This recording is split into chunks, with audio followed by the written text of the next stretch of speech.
Hi everyone, this is Jim. Welcome to this postmortem of my Blitz game number 737. I started off with knight f3, the Reti opening. It's an opening I just started playing after I started watching Chess Explained's channel. He plays it all the time, so I'm still learning the ins and outs, but it seems like a pretty interesting setup to play. Let's see, I just go with the fianchetto here, and the normal move here, let's turn on the opening book, is to play something like knight f6, and that would be fine. You see the counter fianchetto with b6 is a very rare move. And it seems that, well, actually, to be honest, the chess engine thinks that after knight f6, the position is pretty much even. So it's not the kind of position the chess engine really likes. But, well, if you look at the statistics, it seems like there's some edge to white here in this position, just based on practice. But anyway, going back to the game, he played b6. And so we're in a very rare branch of the opening book. Let's see, I played the natural bishop g2. He went bishop b7, sort of facing off along the long diagonal. And then I went c4, which was in the database. It was also one of the top engine choices. It's pretty logical. You're trying to open up this diagonal. And even though you're opening it up for black as well as for white, I think white has the more potential in this position. So he took, and then I went queen a4 check here, and let's see, the book move was castles. The chess engine really prefers to round up the pawn with knight a3, which is the kind of move I don't often think of that move because, well, often there's a bishop looking at that square. You know, it can take off the knight and give you doubled rook pawns, which are usually pretty weak. So usually you don't want to play a move like that, but in this case, it's fine. You're going to get that pawn. He can't really defend it because you'll take it with the knight. He could try defending with the queen or the bishop, but then you can bring your queen out and pile up on it. So, and then the knight gets into the game via this active square on c4. So that would be a better way to play. Queen a4 check was like the second choice of the engine, and it leads to a equal game, I guess. Let's see, he went knight d7. I took the pawn. And then he went knight to f6. So knight to f6 is actually a blunder, and I didn't spot this during the game, but here's your chance to win the game in a move, basically. So if you want to see if you can find the best move for white, why don't you try this out? Okay, pause the video if you want time to think about it. I'm going to give the answer away now. It's a very nice tactic. It's knight to g5, and it's a double attack. As I mentioned before, this long diagonal, it can open up, and in this case it's opening up in white's favor. This bishop here is loose. Of course, white's bishop is loose too, but you've got a second threat going on, which is checkmate. So that's a pretty severe threat. The only way to deal with both threats is to play queen to c8. That gives the king one square to escape to, and it protects the bishop. But you can check here, drive the king out, and then you can trade bishops or castle or something. You're just a pawn up, and you've disrupted black's castling privilege, and you've got this threat of mate here too. Actually, I just was noticing that. So you probably are winning more material. So anyway, yeah, that would just fall apart very quickly. So knight to g5 right here would have been game over. Instead, I just castled. I guess I was still playing kind of routine moves, but that's a reminder to always look, especially when you're in a rare line. You know this is not a known position from an opening book. You know, he wandered off the main lines pretty early with this b6 and bishop b7 setup. So you should always be alert for those early game tactics. Let's see, he played e6 now, so that kills the tactic. And so it's a normal game now. I played d4, I went bishop d6, I went knight c3, he castled, I went rook to e1. All is very good. h6 is a little bit slow. The chess engine right now wants to just immediately continue with c5. If you look at the position so far, actually black has castled to safety. I've gotten one rook into the game by placing this rook on e1, but I never developed my bishop. So basically the development here is equal. So there's no harm in black opening it up. Sometimes it's dangerous for black to open up the position too early, but this would be fine. And striking here with c4 before I've played e4 is a good idea, because now if I play e4, you can take this pawn off, and then I can take it back. But I don't get as big a center. We get really a very equal position. It's opened up, and things are fine. I guess he has to worry a little bit. There is this tactic of pushing the pawn and threatening the unprotected bishop, but he just needs to defend the bishop, and he should be okay here. Yeah, well, it's a fork too, isn't it?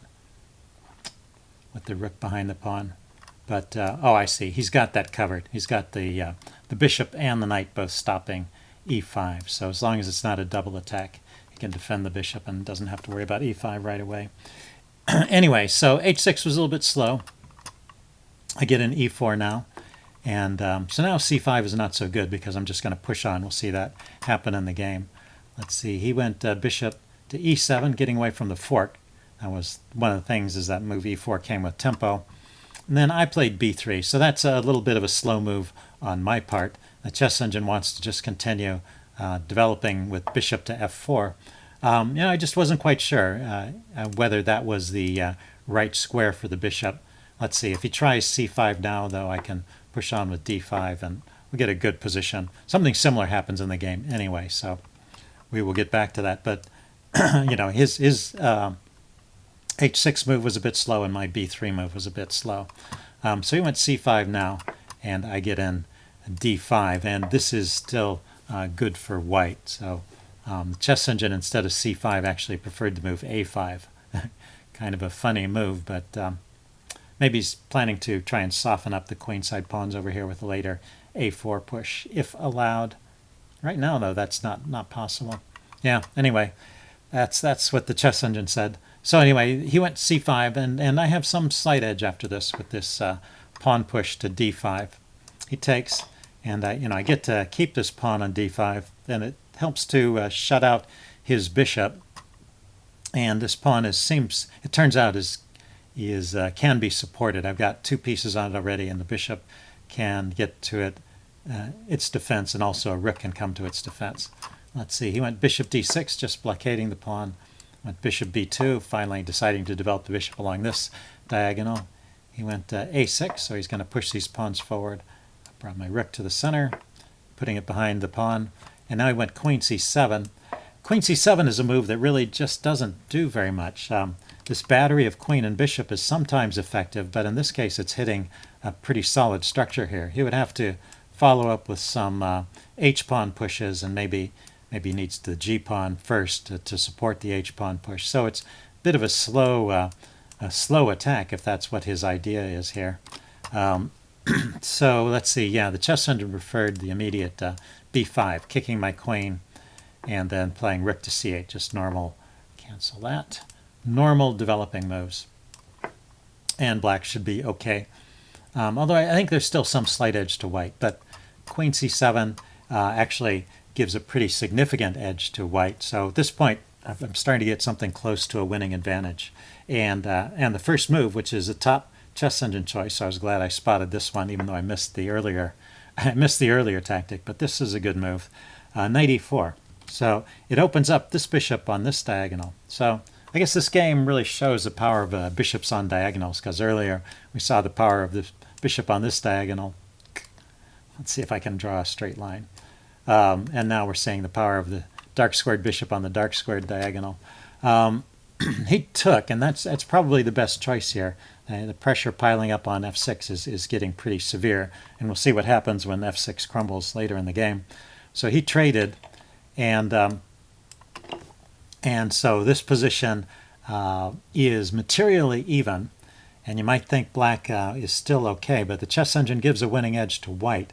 The advantages white has here are really just the piece activity. This bishop is shut out of the game. The queen and the bishop are not hitting any valuable target. They're just pointing at a solid pawn structure there.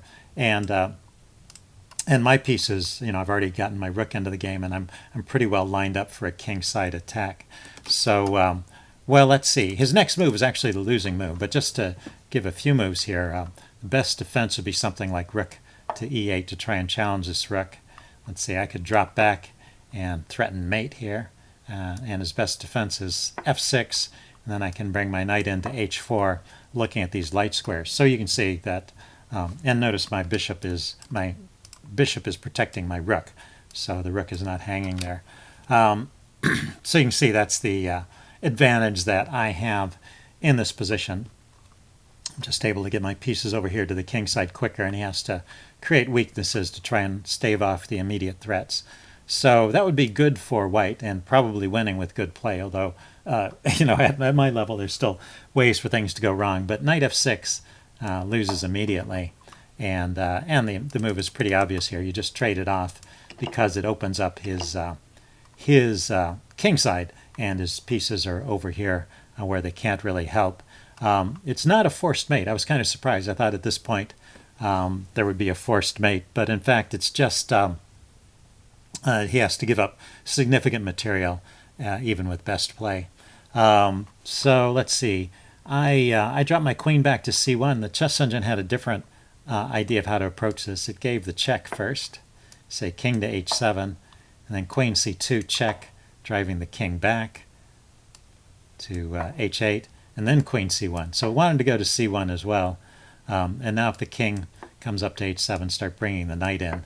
And the pressure is too much, and eventually black starts to give up material to try and hold off the attack. But that would be best play for both sides. Anyway, I went queen c1 immediately. It's a pretty natural move. I think I'm looking at this pawn on h6 and various mating ideas. He went king h7 to defend, brought my rook to h4 to double attack that. He can't actually defend it. He tried rook h8, and after rook h8 there's actually a forced mate in too. And I found one of them, queen here, check, and the king went to g8. What's funny is this position, I was staring at it for a while, because when I played this I was originally intending just to grab another pawn. I was chasing his king away and I was going to grab another pawn, but I was looking at this position and realizing his king had no squares, and I was saying, isn't rook g4 mate? And that's when he resigned. But there's actually two mates, so rook g4 check is a mate, but also queen takes h8 is a mate. The king has no escape from the mate on h8. So two different ways to mate in this point. Anyway, it was a nice game. Hope you guys liked this, and I will see you again soon. Bye.